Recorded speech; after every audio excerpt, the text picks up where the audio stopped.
अस्सलाम वालेकुम। Welcome to the expert round. आज का हमारा टॉपिक है why WordPress is the best choice. आज हमारे साथ मौजूद हैं हसीब अहमद वर्डप्रेस डेवलपर भी हैं और फ्रीलांसर भी हैं। अस्सलाम वालेकुम हसीब, कैसे हैं आप? वालेकुम अस्सलाम। Can you hear me? Yes, I can hear you. Please अपना इंट्रोडक्शन करवाइएगा। Basically my name is Haseeb. बता ही दिया मैंने। Basically I am a job holder and a freelancer.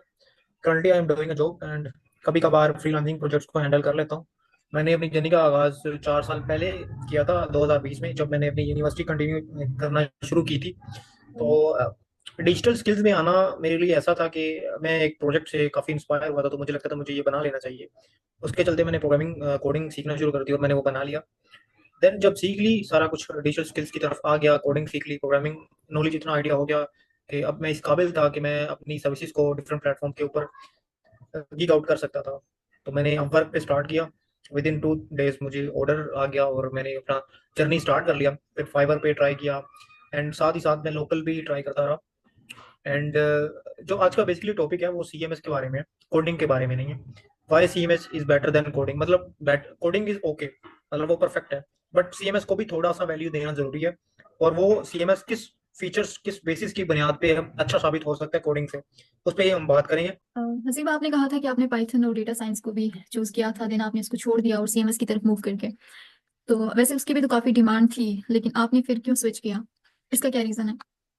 Demand है, नो डाउट, हर चीज की डिमांड होती है। बेसिकली हर एक ट्रेंड आता है, मतलब जैसे अभी कुछ 2.5-3 साल पहले ब्लॉकचेन का था। बहुत हम्म। बात होती थी ब्लॉकचेन की, लेकिन अब इतनी ज्यादा बात नहीं है।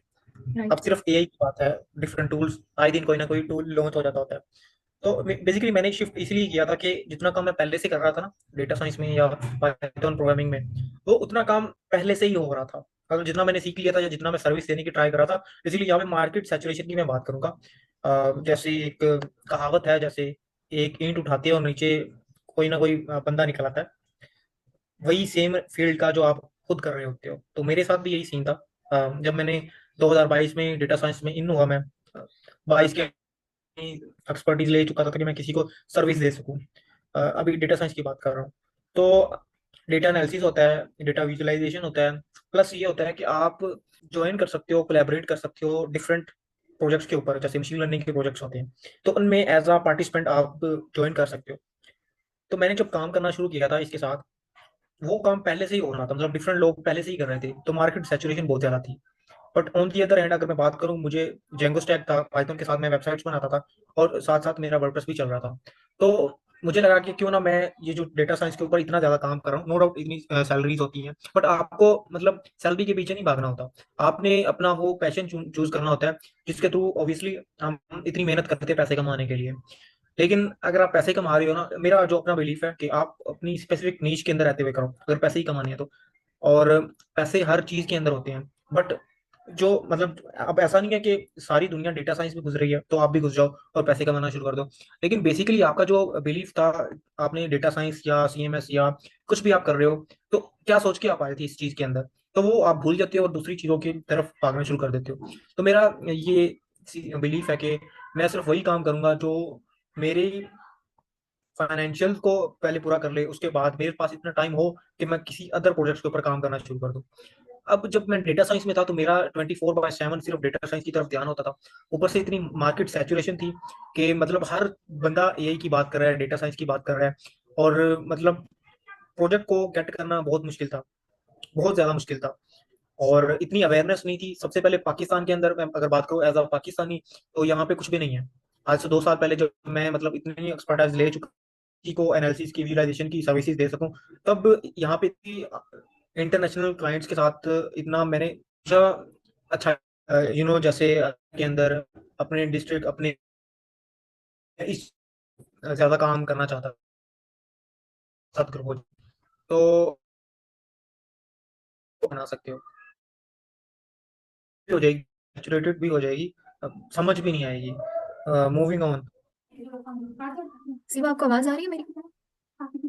आ रही है? आपको मेरी आवाज आ रही है? जी, पहले नहीं आ रही थी, अब आपकी आवाज आ रही है। मुझे ये बताएं कि पहले आप कुछ बोल रहे थे या म्यूट कर दिया था? नहीं, मैंने आंसर दे दिया था। ओके ओके, मैंने then आपसे पूछा था कि आपको क्या लगता है कि डेटा साइंस में आपने कहा कंपटीशन ज्यादा था, तो क्या वर्डप्रेस में कंपटीशन कम है? वर्डप्रेस में भी कंपटीशन ज्यादा नहीं है, ज्यादा है, बट अगर आप सही तरीके से अपनी नीच फाइंड करके अपने क्लाइंट्स पॉइंट कर सकते हो तो डेफिनेटली आपकी वो लिविंग्स भी पूरा कर देगा, अपनी आपकी नीड्स भी पूरा कर देगा। फर्दर ये है कि आपको इतना ज्यादा टाइम मिल जाएगा कि आप किसी और चीज के ऊपर काम कर सकते हो। पर मेरे केस में ऐसा था कि मैं जब भी कोई एनालिसिस या विजुअलाइजेशन का क्लाइंट ढूंढता था तो वो ज्यादा लॉन्ग टर्म के लिए होता था, लेकिन उसकी जो अमाउंट थी बहुत ज्यादा कम होती थी, रिटर्न बहुत कम मिलता था। मतलब आप जितने मर्जी एक्सपर्ट बंदे बन जाओ डेटा साइंस में या एनालिसिस में, तो आपको ये होता था कि बहुत ज्यादा डेटा पे काम करना पड़ता था। पहले उसको एनालाइज करो, प्री प्रोसेसिंग, उसकी जो नल्ड वैल्यूज होती हैं या उसकी रॉन्ग वैल्यूज होती हैं, और बहुत तरीके से वो एनालाइज करके एक अच्छे फॉर्मेट के अंदर डेटा को निकाल के उसको विजुलाइज करना पड़ता था। और जब विजुलाइज करने जाते थे तो क्लाइंट को पसंद नहीं आता, आपने ये वाला ग्राफ क्यों यूज किया, आपने आपको पाई ग्राफ यूज करना चाहिए था, और भी डिफरेंट टर्म्स के ग्राफ होते हैं। तो वो चीजें उन लोगों को पसंद नहीं आती थी। मतलब ये ऐसा है कि जैसे आप वेबसाइट्स के अंदर वेबसाइट्स की बात करें तो क्लाइंट को पता होता है कि मुझे इस तरह का कुछ ऐसा डिजाइन चाहिए, लेकिन विजुअलाइजेशन के केस में वो चाहते ही नहीं है कि आप सही तरीके से काम करो। मतलब कहने का मतलब ये है कि आपने एक ग्राफ के थ्रू आपने पूरा डैशबोर्ड बना लिया। मैंने शायद अपनी एफपी प्रोफाइल पे पोस्ट की हुई हैं काफी सारे ग्राफ डैशबोर्ड्स आपको देखने को मिल जाएंगे। तो वो डैशबोर्ड बनाते हैं तो उनको पसंद नहीं आता।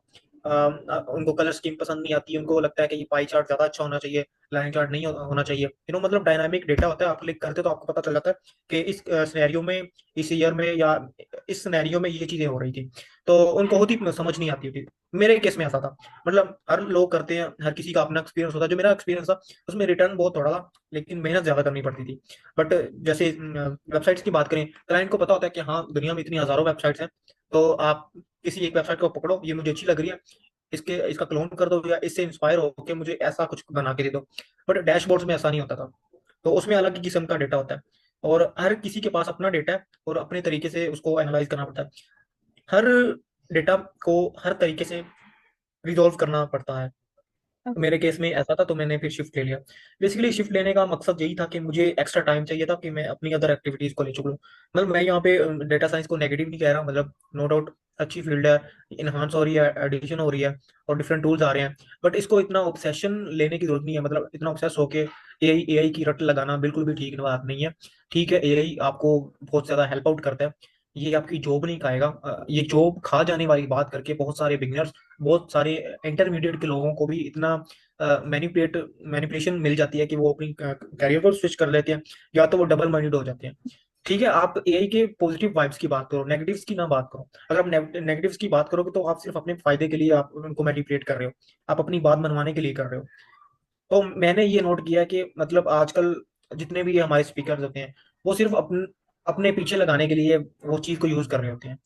मुझे ये पर्सनली बिल्कुल भी अच्छा नहीं लगता। मतलब अब आप देख लें, यहाँ पे मैं किसी की बुराई नहीं करूंगा, लेकिन मैं अपना पॉइंट दूंगा यहाँ पे कि मैंने पाइथन में काम किया है, मैंने एआई में काम किया, मैंने डेटा साइंस में काम किया। मतलब कहने का मतलब ये है कि मैंने कुछ प्रोजेक्ट्स किए हैं अपने यूनिवर्सिटी लेवल पे भी मैंने किए थे। कुछ ऐसे प्रोजेक्ट्स किए थे जैसे अटेंडेंस सिस्टम हो गया, फेशियल रिकॉग्निशन सिस्टम हो गया, और डिटेक्शन मूवमेंट्स वगैरह हो गया, ओपन विजन की मैं बात कर रहा हूँ। तो मतलब मुझे थोड़ा सा एज है कि ये चीजें किस तरीके से काम करती हैं। तो ये आपकी जॉब नहीं खाएंगी या आपको नुकसान नहीं देगी, ये आपकी वैल्यूज को बढ़ाएंगी, आपकी प्रोडक्टिविटी बढ़ाएंगी। बजाय ये आप बात करना शुरू कर दो कि मतलब जैसे पहले जमाने में वो फिंगरप्रिंट लगा के आप अटेंडेंस किया करते थे, अब फेस भी आ गया, तो फिंगरप्रिंट का जमाना खत्म हो गया, अब सिर्फ फेस का। ये ऐसा बिल्कुल भी नहीं है, आप फेस और फिंगरप्रिंट दोनों को यूज कर सकते हो। बट मैंने ये बात की कि मैंने कुछ काम किया हुआ है, इसलिए मैं इसके मुताबिक कुछ बोल सकता हूँ, अपना पॉइंट रख सकता हूँ। लेकिन एआई पे वो लोग बात कर रहे होते हैं जिन्होंने पाइथन का मतलब पी भी उनको नहीं पता होता, ना उन्होंने कभी अपने हाथ से कोडिंग की होती है, और ना उनको अपने हाथ से मतलब उन्होंने कुछ भी नहीं किया होता, लेकिन फिर भी वो अपने आप को प्रोमिनेंट बता के अपने आप को बड़ा बताते हैं और कहते हैं कि नहीं, ये मेरे बारे में सुनो, मैं मेरा एक पॉइंट है एआई के बारे में, तो आप मुझे ही फॉलो करो। जी बिल्कुल ऐसे ही। पाकिस्तान में मतलब हम पाकिस्तान में बात करें या ओवरऑल बात करें, जो अच्छा काम कर रहे हैं ना अपनी फील्ड के अंदर, मतलब जैसे एआई की बात कर लें, तो वैसे ये सीएमएस का था। मेरी अपनी जर्नी के बारे में मैंने बात करना चाह रहा था। तो लोग क्या करते हैं, लोगों ने अपना उतना एक्सपीरियंस लिया नहीं होता, लेकिन वो दूसरों को अपने पॉइंट्स बता रहे होते हैं। मतलब कम से कम थोड़ा सा खुद ही ले लो एक्सपीरियंस, उसके बाद आप दूसरों के साथ शेयर भी कर सकते हो। जी। अच्छा हसीब, आप साथ में कमेंट्स भी देखें, कमेंट्स में कुछ क्वेश्चंस भी हैं, उनका भी आंसर कर दीजिए साथ साथ। Comments, sure. हाँ बिल्कुल भी सही बात है कि पाइथन सूटेबल है। बेसिकली यहाँ पे मैं एक और चीज ऐड करूंगा। जैसे ये आर लैंग्वेज की बात कर ली या लैंगचेन की बात कर ली, आर भी डेटा एनालिसिस के लिए बहुत ज्यादा परफेक्ट है। मतलब अब नीश डाउन चीजों को कर दिया गया है। जैसा कि हमें पता है कि जावास्क्रिप्ट है वो 97 98% पूरी दुनिया में जितनी भी वेबसाइट्स हैं उस पर यूज हो रही है। जैसे ये फ्रंट एंड में भी यूज हो जाती है और बैक एंड में भी यूज, जैसे नोड जेएस, एक्सप्रेस जेएस वगैरह की बात कर लेते हैं। और फ्रंट एंड पार्ट में ये लॉजिक्स को हैंडल कर लेती है। अब बिल्कुल भी आर जो है बिल्कुल नीश डाउन है, बिल्कुल नीच डाउन है कि ये एनालिसिस के लिए यूज हो जाती है। लैंगचेन का भी बिल्कुल सेम ही केस है, बट पाइथन में ऐसा नहीं है। पाइथन से एक वर्सटाइल है, पाइथन से आप हर चीज कर सकते हो। लेकिन ये इतनी भी नीच डाउन नहीं है कि आप पाइथन से गेम्स बनाना शुरू कर दो। जब मैं बिगनर था तो मैंने इससे गेम्स, एप्स, यानी कि जब बिगनर्स होते हैं ना तो हम हर चीज सीखना चाहते हैं। ऐसा नहीं है कि मैंने मतलब गेम्स बना के सेल आउट की हुई है। मैंने गेम्स बनाई हुई है अपने एक्सपीरियंस के लिए। मैंने एप्लीकेशंस को बिगनर लेवल पे जब हम प्रैक्टिस कर रहे होते हैं, मैं उसकी बात कर रहा हूँ। तो मैंने वो चीजें की हुई हैं, लेकिन वो इतनी ज्यादा सूटेबल नहीं है जितना कि पाइथन आप एआई या डेटा साइंस के बारे में है। अभी भी जेंगो के बारे में बहुत कम डिस्कशन होती है। जेंगो यानी कि पाइथन का बैकएंड है। जैसे पीएचपी का लारवेल है और जावास्क्रिप्ट का अपना नोड या एक्सप्रेस वगैरह है, ये बैकएंड की मैं बात कर रहा हूँ। तो पाइथन का है जेंगो, और फ्लास्क भी है। फ्लास्क बहुत कम यूज होता है। पिछले जमाने की जितनी भी वेबसाइट्स अगर बनी हुई है ना फ्लास्क पे, वो उधर ही है। शिफ्ट किसी ने अगर किया है तो कर लिया, वरना वो उसी के ऊपर काम कर रहे होते हैं। और जेंगो का भी यही सेम सीन है। तो बात करने का मेरा मकसद ये है कि suitable only for data science, और आर है एनालिसिस के लिए ओके है, बट नीच डाउन करना पड़ेगा चीजों के बारे में। ठीक हो गया। मोहम्मद उमर का क्वेश्चन है, वो भी रीड कर लें आप। So I'm beginner in WordPress and learned from all about from you and I have some websites from local clients. I do next. अब मुझे काम नहीं मिल रहा, what should I do? I do for content marketing to fit something. हाँ, मैं ये बात करना चाहूंगा कि आपने जितना भी एक्सपीरियंस ले लिया है ना, सबसे पहले तो आप अपना एक पोर्टफोलियो बना लो। ये तो ऑब्वियस बात है, आपको आप काम करते हो, आप कुछ भी करते हो, आपका पोर्टफोलियो लाजमी होना चाहिए। पोर्टफोलियो भी अभी तक मैटर नहीं करेगा। वो आपको इतना आपकी जो है आपके अंदर कॉन्फिडेंट पैदा नहीं करेगा कि आप पिच कर सको किसी क्लाइंट को। पोर्टफोलियो तो फेक भी बन जाते हैं। लेकिन अगर आप सोशली बात करो, जैसे लिंक्डइन हो गया और फेसबुक हो, मैं इन दोनों की ही बात करूंगा। लिंक्डइन का थोड़ा सा मसला कभी कभार हो जाता है कि वो पर्सोना वेरिफिकेशन की बात कर लेते होते हैं, तो वो लिंक्डइन वगैरह बैन हो जाता है। इस चीज को हटके या इस चीज को रिजोल्व करने के बाद आप अपने लिंक्डइन पे ध्यान दो। उसके बाद आप फेसबुक पे ध्यान दो। फेसबुक बहुत बड़ी मार्केट प्लेस है, ठीक है। हर बंदे को वर्डप्रेस आता है, लेकिन इससे डरने की जरूरत नहीं है। आपको अपना पोर्टफोलियो बनाना पड़ेगा, आपको अपने आप को शोकेस करना पड़ेगा, आपको अपने प्रोजेक्ट्स को शेयर करना पड़ेगा जितने भी आपने कर लिए हैं। इसके बाद आपने कोलैबोरेट करना है डिफरेंट प्रोजेक्ट्स के ऊपर। और सबसे यहाँ पे मेन बात, अगर मैं पहले दो चीजें मैं करूंगा। पहली बात ये है कि आपने आपने जॉब की बात कर ली और दूसरा क्लाइंट हंट करने की बात कर ली। यहाँ पे मैं दो पॉइंट रखना चाहूंगा। जो सबसे पहले है ना लर्निंग के लिए, जॉब के पॉइंट ऑफ व्यू के हवाले से, तो यहाँ पे मैं ये कहना चाहूंगा कि आपने लिंक्डइन पे जाना है या कहीं पे भी किसी इंडेड पे चले जाओ या कहीं पे भी आपने जॉब पोस्ट देख ली है ना, तो उस इंटरव्यू को क्लियर करने के लिए आपने उनकी जॉब डिस्क्रिप्शन को रीड करना है। मतलब वो आपसे करवाना क्या चाहती हैं। अगर आप पोर्टफोलियो वेबसाइट्स ही बनाते हो, यानी कि नीच डाउन कर लें आप, मतलब हर तरह की वेबसाइट्स होती है ना, डिफरेंट टाइप्स की वेबसाइट होती हैं। अब यहाँ पे दो तीन का अगर मैं नाम लूँ आपको सब जस्ट समझाने के लिए, जैसे कि पोर्टफोलियो हो गया, ई कॉमर्स हो गया, एलएमएस हो गए, सिंपल लैंडिंग पेजेस हो गए, ब्लॉग वेबसाइट्स होगी, या सर्विस पे वाली वेबसाइट्स होगी जिसके ऊपर ब्लॉग की तरह जस्ट पेजेस ऐड किए गए होते हैं। अभी मैं अपने ऑफिस के अंदर सिर्फ वो सर्विस टाइप पेजेस के ऊपर ही काम कर रहा हूँ। वो ब्लॉग की तरह होता है, लेकिन वो सारा कंटेंट पेजेस के ऊपर ही होता है, पेज को रैंक करवाया गया होता है। तो आपने उन जॉब डिस्क्रिप्शन को रीड करना है कि वो आपसे करवाना क्या चाहते हैं। अगर आप अकेला पोर्टफोलियो वेबसाइट में मास्टर हो, मतलब आप डिफरेंट डिजाइन की पोर्टफोलियो वेबसाइट्स बना सकते हो, तो डजंट मीन कि आप दूसरी वेबसाइट ही बनाना शुरू कर दो। अगर आपको बनाना आता है तो ठीक बात है। अब आपने क्या करना है, जॉब डिस्क्रिप्शन को रीड करना है कि वो आपसे करवाना क्या चाहते हैं। उनमें आपने फाइंड करना है कि आपको, जैसे कि पेज बिल्डर्स होते हैं, आप जस्ट एलिमेंटर से बनाते हो वेबसाइट, या आप डीबी का यूज कर लेते हो, या उसके बाद बेकरी का यूज कर लेते हो, या ब्रिक्स का यूज कर लेते हो। ये डिफरेंट पेज बिल्डर्स होते हैं। मोस्ट पॉपुलर यहाँ पे एलिमेंटर है, लेकिन नीच डाउन किया जाए वहां पे बेकरी भी यूज किया गया होता है। जो मेरा नीच की मैं बात करूँ, मैं सिर्फ एलिमेंटर को ही यूज करता हूँ। मुझे बिल्कुल भी कोई जरूरत नहीं है डिफरेंट चीजों को एक्सप्लोर करने की। एक जगह मैं इंटरव्यू देने गया तो वो सिर्फ ब्रिक्स पे काम करते थे, मैंने कहा नहीं मैं सिर्फ एलिमेंटर पे काम करूंगा। तो मतलब मैंने उस चीज को स्किप कर दिया। मतलब कहने का मतलब ये है कि ब्रिक्स पे भी लोग काम करते हैं, बेकरी पे भी काम करते हैं। अब इसका मतलब ये नहीं है कि आप एक्सपर्ट बनने के लिए डिफरेंट बिल्डर्स को मास्टर करना शुरू कर दो। आपको पहले एक चीज में मास्टर होना पड़ेगा। एलिमेंटर में काम करे हो ओके है, अब एलिमेंटर से आप हर किस्म की वेबसाइट बनाओ। आपको डिफरेंट सेक्शंस का आइडिया हो जाएगा कि ये किस तरीके से बनता है। अब समटाइम्स क्लाइंट ऐसे होता है कि आप उसको अपना ही स्पेसिफिक डिजाइन चाहिए होता है, लॉजिक लगाना होता है उसने। अब यहाँ पे छोटा सा मैं कोड करूंगा, अगर मैं बात लंबी नहीं कर रहा तो।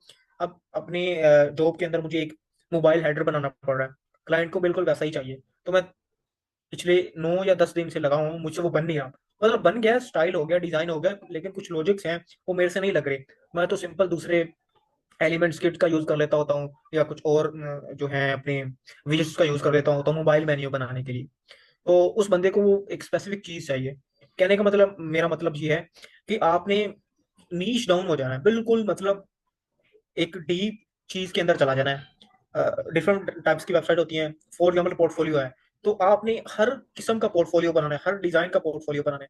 इसके बाद आप मास्टर हो जाओगे। अब आप मास्टर हो गए हो, आप इंटरनेशनल क्लाइंट की तरफ आ जाओ। पीछे जॉब के डिस्क्रिप्शन की मैंने बात की कि वो आपसे करवाना क्या चाहते हैं। मतलब सिर्फ एलिमेंटर पे काम करवाना चाहते हैं, उसके बाद अगर कोई कस्टम सीएसएस को यूज करना है तो ठीक है, आप उसको रीड आउट करो, आप उस चीजों को पहले एक्सप्लोर करो, उसकी प्रैक्टिस करो, देन इंटरव्यू में कूद जाओ। आप जॉब्स के डिस्क्रिप्शन को रीड करो, उस पर इम्प्लीमेंटेशन करो, आपको आपकी लर्निंग हो जाएगी, फिर आप कोई भी इंटरव्यू क्रैक कर जाओगे। अब आप इंटरव्यू क्रैक करने के काबिल होगे, अब आपकी मर्जी, आप जॉब में जाना चाहते हो या नहीं जाना चाहते हो। अब इंटरनेशनल क्लाइंट्स की तरफ आ जाओ। अब यहाँ पे मैं एक टिप दूंगा जो मैं फॉलो भी करता हूँ। मैं लॉन्ग टर्म क्लाइंट्स को ढूंढता हूँ। ऐसा नहीं है कि आपने मुझसे वेबसाइट बनवानी है, पोर्टफोलियो या ई कॉमर्स, ठीक है, बना के दे दी, महीने के बाद आपने मुझे कर दिया, मतलब 5 स्टार मुझे कर दिया, मतलब मैंने आपका सारा काम करके दे दिया, अब आपके हैंड ओवर कर दिया, आपको सिखा भी दिया है कि हाँ जी, तो अगर कोई बग आ गया तो आप इस तरीके से रिजॉल्व आउट कर सकते हो। अब वो क्लाइंट चला गया, मुझे पेमेंट आ गई, अब वो कभी भी पूरी जिंदगी दोबारा कभी नहीं आएगा मेरे पास। अब लॉन्ग टर्म क्लाइंट करने का मतलब यहाँ पे ये है कि जैसा कि इंटरनेशनल, चलो ठीक है, इंटरनेशनल की बात करें, पाकिस्तानी बिल्कुल भी पैसे नहीं दे रहे होते। अब आपका मुझे ये नहीं पता कि आप कौन सी वेबसाइट बनाते हो। नीच डाउन करते हुए मैं सिर्फ मेडिकल बिजनेस की बात करता हूँ या ई कॉमर्स की बात कर लेता हूँ। ठीक है, मेडिकल बिजनेस की बात यहाँ सर पे मैं ये सर जी। मैं ना एलिमेंटर पेज बिल्डर इस्तेमाल करता हूँ और वर्डप्रेस के अंदर तो 3-4 नीचेस पे काम किए हैं मैंने। एक लैंडिंग पेज भी बना के दिया है और इंटरनेशनल लेवल की एक टूरिज्म थी उसको भी बना के दिया मैंने। तो मेरा सवाल ये था कि मैं मुझे समझ नहीं आ रही, मैं कंफ्यूज हूँ मीन्स कि मुझे अब नेक्स्ट क्या करना चाहिए। Other should join office join कर लूँ या मीन्स के मजीद एक्सपीरियंस हासिल करने के लिए, या मैं खुद अपने इंटरनेशनल मार्केट की तरफ चला जाऊँ, क्योंकि मुझे अब सारा काम आ जाता है। कोई भी नीच पे हूँ ना, मैंने सबकी 7-8 वेबसाइट बनाई हुई है जस्ट एज अ प्रैक्टिस। तो कंफ्यूजन ये है कि अब मुझे क्या करना चाहिए, इसके मार्केट प्लेस की तरफ जाना चाहिए या कोई ऑफिस वाली जॉब पकड़ लेनी चाहिए। मुझे सिर्फ दो बातों का जवाब दें कि आप सिर्फ एलिमेंटर पे काम करोगे या आप चाहते हो, आपका दिल करता है कि आप किसी और पेज बिल्डर पे भी काम करो। इसका आंसर दें मुझे। सर मुझे मैं चाहता हूँ सिर्फ एलिमेंटोर को ही लेके आगे चलना है बस, और कोई पेज बिल्डर नहीं इस्तेमाल करना। इसके बाद अब आप मुझे ये बताएं कि आप कौन सी नीश वाली वेबसाइट आसानी से बना सकते हो। सर मैंने अभी एक बनाई है रेस्टोरेंट वेबसाइट। ठीक है, मतलब अगर आपको मैं ये बताऊं कि आप सिर्फ पूरी दुनिया के अंदर आप सर्विस दोगे, सिर्फ जी। रेस्टोरेंट वाली ही वेबसाइट बनाओ, अगर मैं आपको ये कहूँ, तो आप बना लोगे? डेफिनेटली बना लोगे। यस। Yes sir. अब अब ऐसा नहीं है कि मतलब उसमें ऑब्वियसली डिजाइन तो चेंज करना ही पड़ेगा, उसमें कुछ फीचर्स जी। ऐड करने पड़ेंगे या उनको सब्ट्रैक्ट उसका करना लेआउट पड़ेगा, है। निकालना पड़ेगा। तो मैं यहाँ पे आपको ये बताना चाहूंगा कि जी। आपने जस्ट एलिमेंटर को पकड़ना है, ठीक है, आपको, जी। जी। ठीक है, ड्रैग एंड ड्रॉप करना आ गया आपको, डिफरेंट सेक्शंस बनाना आगे आपको, मतलब आपने बताया कि आप टूरिज्म वाली वेबसाइट आपने बना ली। अगर आपको मैं ये बोलूं कि आपने सिर्फ ई कॉमर्स, चलो टूरिज्म की ही बात करेंगे, टूरिज्म की तरह की आपने वेबसाइट्स बनानी है, ठीक है, अब आपका ये काम है कि सिर्फ टूरिज्म वाली वेबसाइट बनाओ, उसके डिफरेंट डिजाइन को चेकआउट करो, लर्निंग करो कि हाँ, टूरिज्म वाली वेबसाइट को मैं इस तरीके से भी, यानी कि इस सांचे में भी ढालूंगा। कहने का मतलब, सिर्फ डिजाइन की मैं बात कर रहा हूँ। हाँ, फंक्शनैलिटी की भी बात की है कि जैसे कि मैं यहाँ पे, मैं मेरे माइंड में अभी सिर्फ इसी की बात आ रही है, फैसल मूवर्स की बात आ रही है। जैसे फैसल मूवर्स की वेबसाइट है, वो टूरिज्म की है ऑब्वियसली, या ट्रैवलिंग की है। ट्रैवलिंग टूरिज्म एक ही चीज होती है। तो वो अपडेशन दे रहे होते हैं अपने रेट्स के ऊपर, उनकी टाइमिंग्स के ऊपर। जी। तो मतलब जैसे आपने एक वेबसाइट बनानी है, एक फीचर रखना है कि आपने सिर्फ 1 मंथ की बुकिंग लेनी है, या जैसे होता है ना कि हम 10 दिन बाद की बुकिंग ले लें। नॉर्मली ऐसा होगा कि आप 7 दिन बाद वाली बुकिंग लोगे, 10 दिन बाद वाली लोगे। आप कोई ऐसा फीचर ऐड कर दो कि आप, कोई भी यूजर है वो मतलब 25 दिन बाद या 35 दिन बाद वाली बुकिंग भी ले सकता है। उस दिन ऑब्वियसली ये तो कैलेंडर है ना, कैलेंडर ऑब्वियसली डिटेक्ट कर लेगा कि 35 दिन के बाद कौन सा डे होगा, यानी कि मंडे होगा, ट्यूसडे होगा, सैटरडे होगा। अब आप उनको मेलिंग भी कर सकते हो। मेलिंग कहने का मतलब ये है कि आप उनको बार बार याद दिलवा सकते हो कि हाँ आपने फलां दिन के लिए बुकिंग की है। अब सिर्फ वो एक बार ही ईमेल जाता था कि जब आपने बुकिंग कर लिया, ओके, जिस दिन बुकिंग होनी है, मतलब जिस दिन डे आ गया है यूजर का, तो उस दिन उनको उसको मेल चली जानी है कि आप एक्टिव रहें। ये बीच में आप क्या करोगे? तो बीच में चीजों को आप ऑटोमेट कर सकते हो। इसके अलावा आप उसको न्यूज़ लेटर सेंड कर दो। ये मैं आइडिया दे रहा हूँ, ठीक है? ये एक एड ऑन है। आप जब ट्रैवल एंड टूरिज्म की वेबसाइट बना रहे हो ना, वो क्लाइंट सिर्फ ये चाहता कि आप वो सिर्फ टूर्स को बुक कर सके डिफरेंट डे के अंदर, डिफरेंट दिन के अंदर और डिफरेंट टाइम के अंदर, बस। ट्रैवल टूरिज्म का सिर्फ इतना ही आइडिया होता है ना। इसमें एडवांस ये है कि आप उसको जो आपका विजिटर है ना, उसको एंगेज रखने के लिए आप बार बार न्यूज़ लेटर्स का यूज करो, उसको मेलिंग करो, उसको आउटसोर्स ना होने दो। अभी मेरे माइंड में सिर्फ यही आ रहा था। अब क्लाइंट इंटरनेशनल क्लाइंट हंट करने की बात मैं अगर आपको करूं, तो मेरा ये एक यूनिक तरीका है। आपने ईमेल मार्केटिंग करनी है, चाहे आप ईमेल मार्केटिंग कर लो, चाहे आप व्हाट्सएप मार्केटिंग कर लो। अब यहाँ पे ये है कि आपने जाना है, आपको स्ट्रिंग मेथड्स का पता है? नो सर, ईमेल मार्केटिंग और ये नहीं पता क्लाइंट हिंटिंग का। अब आपने करना क्या है, आपने सिंपली सर्च आउट करना है गूगल पे। आपने लिखना है कोमा लगा, इन्वर्टेड कोमा उसके अंदर ट्रेवल्स, ठीक है, प्लस स्पेस कोमा लगा के आपने वेबसाइट, प्लस कोमा फिर लगा के आपने या क्लाइंट्स की बात कर लें या फिर आई नीड, या आगे डेवलपर लिख दो। ये डिफरेंट तरीके होते हैं, ठीक है? अब उसके बाद आपने @gmail.com इसको स्पेस में इन्वर्टेड कोमा के अंदर लिख देना, ठीक है? अब अपने एंटर दबाना है। अब एंटर दबाने के बाद आपके पास वो आ जाएंगे, बेसिकली लिंक्डइन ही मोस्ट पॉपुलर होगा, या इंडीड आ जाएगा, या कभी कभार ऐसा होगा कि फेसबुक आ जाएगा। अब लोगों ने जॉब पोस्ट की हुई है, ठीक है? यहाँ पे मैं दो चीजें बताऊंगा आपको। लोगों ने जॉब पोस्ट की हुई है कि हमें ना ट्रैवल एंड टूरिज्म वेबसाइट के लिए डेवलपर चाहिए। वो पोस्ट आपके पास आ गई, पोस्ट आ गई, आपने उनका जीमेल उठाना है, ईमेल उठाना है। Can you hear me?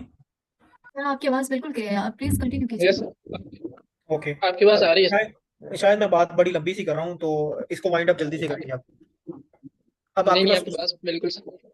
अच्छा, तो अब आपके पास उनकी ईमेल आ गई। अब आपने अपना ऑफर लेटर मैं बोल रहा हूँ, अपना इंट्रोडक्शन, आपका जो भी पिच करने का आपके पास आपकी जो स्टेटमेंट होती है ना, मेरे माइंड में भी वो वर्ड ही नहीं आ रहा कि आपने क्लाइंट को पिच करने के लिए आपने अपना लेटर लिख के रखा होता है, वो आपने बना लेना है, वो रख लेना है। उसके बाद आपका रिज्यूमे आ गया, रिज्यूमे के अंदर आपका पोर्टफोलियो लाजमी मेंशन होना चाहिए।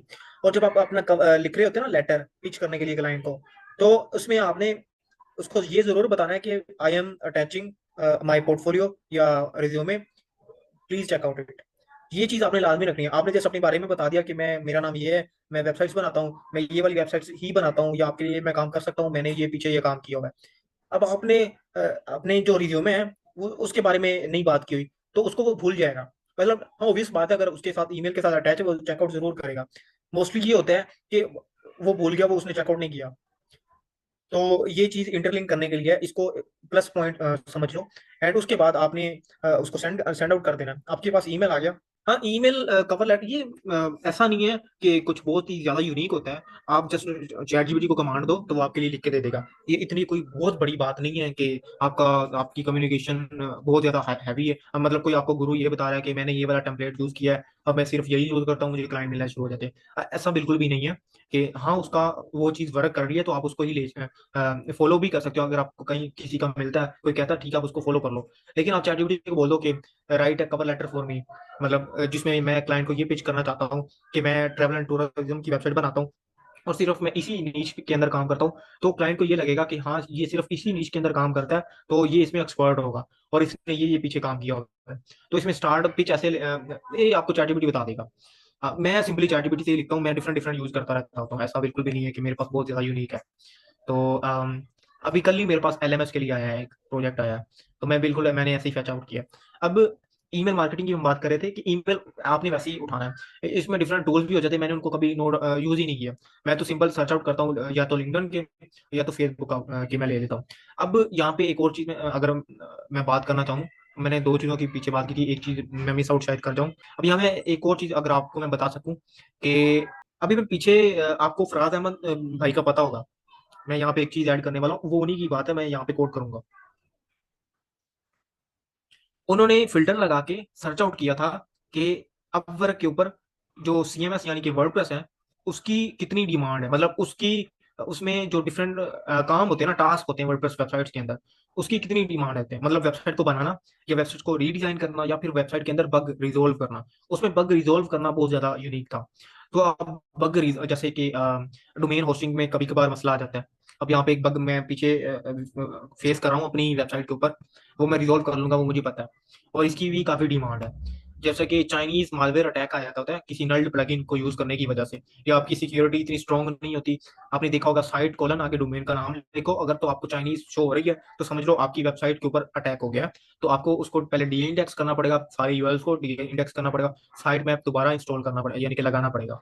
तो आप ये इस चीज की सर्विसेज आप ऑफर कर सकते हो, मतलब ये एक एज है, प्लस पॉइंट है कि आपको इस चीज का भी नॉलेज है, तो आप पिच आउट कर सकते हो। और सबसे ज्यादा, क्योंकि मतलब इतनी टेम्पलेट्स बन चुकी हैं इन्वेटो पे और थीम 4S पे, बहुत ज्यादा टेम्पलेट्स बन चुकी है, बहुत ज्यादा वेबसाइट्स बन चुकी हैं। तो क्लाइंट क्या करता है कि टेम्पलेट उठाता है, कहता है ये अच्छा डिजाइन लग रहा है, इसको थोड़ा सा चेंज आउट कर दो और शुरू से ना बनाओ। लेकिन अब आप तो एक्सपर्ट बनते हो, आप तो फ्रॉम स्क्रैच ही बनाना जानते हो, तो अब आपको क्लाइंट नहीं मिल रहा, तो आप ये बग रिजॉल्व करने की थ्रू भी जा सकते हो। और मैं आपको ये भी बता दूं कि जितने भी ज्यादा सबसे ज्यादा बग आते हैं ना, वो इन्हीं टेम्पलेट्स की वजह से आते हैं।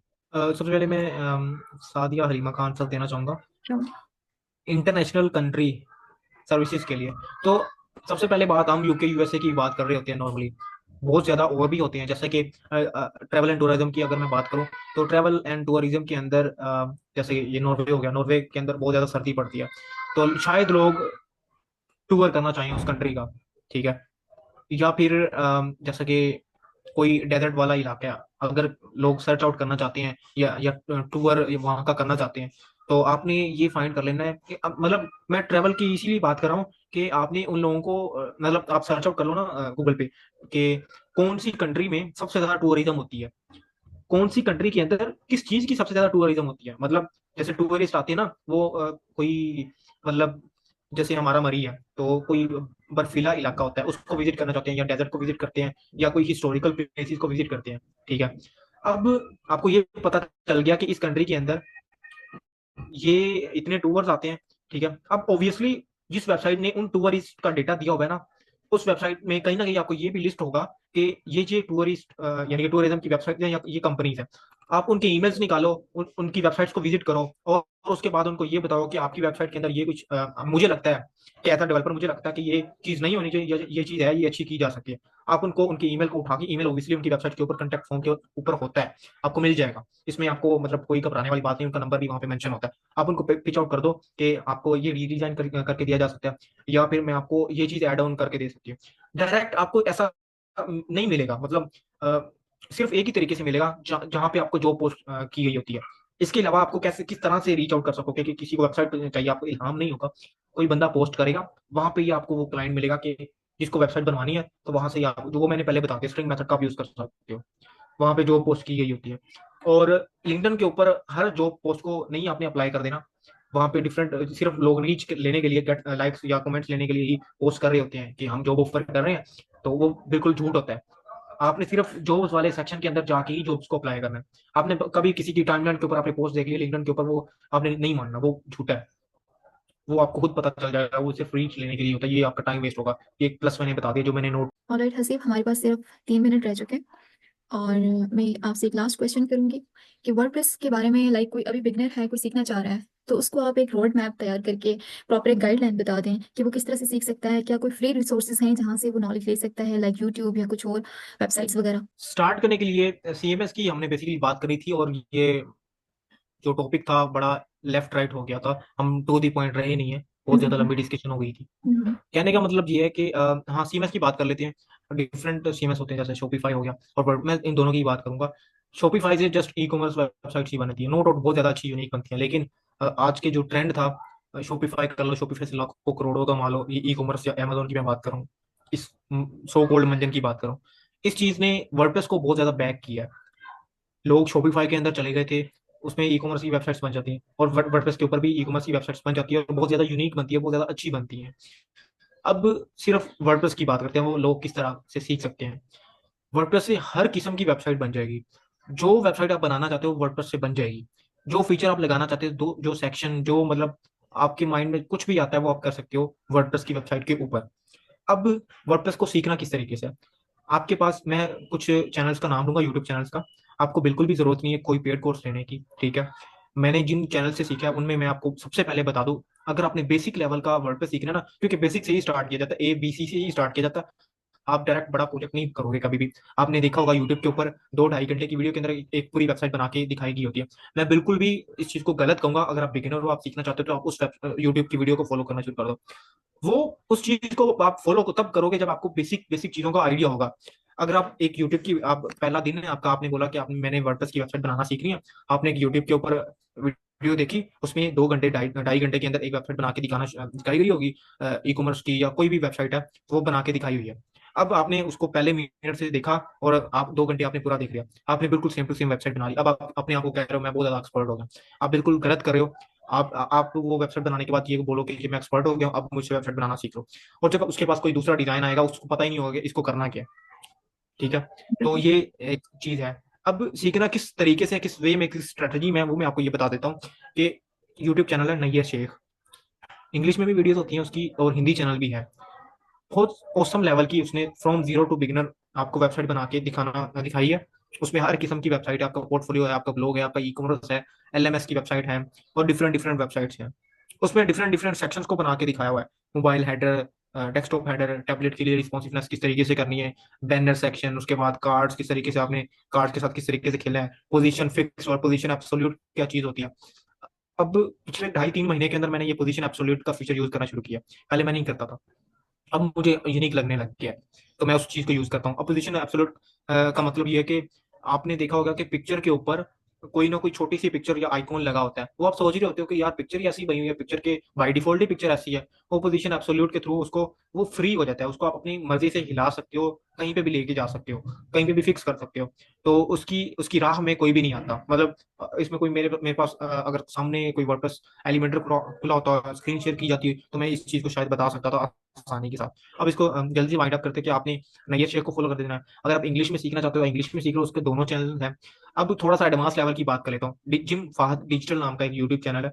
मैंने उससे टू बी ऑनेस्ट बहुत ज्यादा सीखा है। मतलब इतना सीखा है उससे जितना मैंने अपनी मतलब 24 साल की एज में, 25 साल की एज में मैंने कुछ भी नहीं सीखा था, जितना मैंने उस यूट्यूब चैनल से सीखा है। एडवांस लेवल की वेबसाइट्स बनाई हुई है, कोडिंग का भी यूज है, किसी वेबसाइट में नहीं भी यूज है। मैं सिर्फ ये 2 चैनल्स को रिकमेंड करता हूँ, ज्यादा दाएं बाएं होने की जरूरत नहीं है। अगर आप दाएं बाएं हो जाते हो तो आप अपने आप को डिस्ट्रैक्ट कर लेते हो। तो आपने सिर्फ एक चीज को फॉलो करना है, अपने अपने आप को नीच डाउन करना है। आपने सबसे पहले फाइंड करना है आपका इंटरेस्ट क्या है, उसके बाद आप कौन सी वेबसाइट बनाना चाहते हो। जैसे मैंने आपको एक एग्जांपल दे दी पीछे, कि आपने फाइंड करना है कौन सी कंट्रीज के अंदर कितनी ज्यादा टूरिज्म होती है, किस चीज की टूरिज्म होती है, और कौन कौन सी कंपनीज टूरिज्म को प्रोवाइड करती हैं, ये सर्विस देती है, उनको रीच आउट करना है, ठीक है। अब आपने ये देख लिया कि मेरा ये चीज टारगेट है, और आपने अपने माइंड के अंदर ये लॉजिक लगाना है कि ये लोग, ये कंपनी वाले ये चीज मिस कर रहे हैं जो आप उनको प्रोवाइड कर सकते हो। आपने उस चीज को लर्न करना है, आपने उस चीज के टेम्पलेट्स बनाने हैं, उसकी प्रैक्टिस करनी है, उसके बाद उन लोगों को आपने पिच करना शुरू कर देना है। मेरा ये एक बेसिक सा है, बिल्कुल बेसिक है, हर कोई यही बात करेगा। अब मैंने एक सिंपल वे में बता दिया, अगर कोई दूसरा होगा उसको वो खूबसूरत अंदाज में बयान कर सकता है। तो कहने का मतलब ये है कि अगर आप कुछ सीखना चाहते हो तो आपको बिल्कुल बेसिक से ABC से स्टार्ट होना पड़ेगा आपको। और ये चीज आप मतलब कितने टाइम के अंदर सीख सकते हो? आपको दिन के अंदर सिर्फ 1.5-2 घंटे चाहिए। आप मैक्सिमम 30 दिन के अंदर ये चीज सीख सकते हो, बेसिक लेवल की। आप एक बेसिक वेबसाइट बना दोगे। ये बिल्कुल ऐसी चीज है, अगर आपको एक्सपर्ट बंदे ना, उसके साथ वाला बंदा बिगिनर है, उसको वो चुटकी बजा के ऐसे सिखा सकता है। लेकिन वो अपने ऊपर होता है कि आप किस चीज को किस तरीके से लेके चलते हो। तो मेरे माइंड में यही था, तो फिलहाल मैंने ये बता दिया। हमारा ये फर्स्ट इंटरेक्शन था, तो मे भी हमने चीज़ों को बहुत ज़्यादा कॉम्प्लिकेट करके या बहुत ज़्यादा ही डीप डाउन करके सर्च आउट या डिस्कस कर लिया। तो आई होप आपको भी अच्छा लगा होगा, सुनने वालों को भी अच्छा लगा होगा, और मुझे भी काफ़ी लर्निंग मिली है। जी बिल्कुल, अच्छा था हमारा सेशन। बस टाइम की कमी की वजह से कुछ चीज़ें हैं जो डिस्कस नहीं कर सके, इंशाल्लाह फिर देखेंगे कभी। अभी आपकी भी मीटिंग है, आपने भी जाना है। तो चलिए, thank you so much time देने के लिए। Okay, thank you very much, जज़ाकल्लाह। अल्लाह हाफिज़। अल्लाह हाफिज़।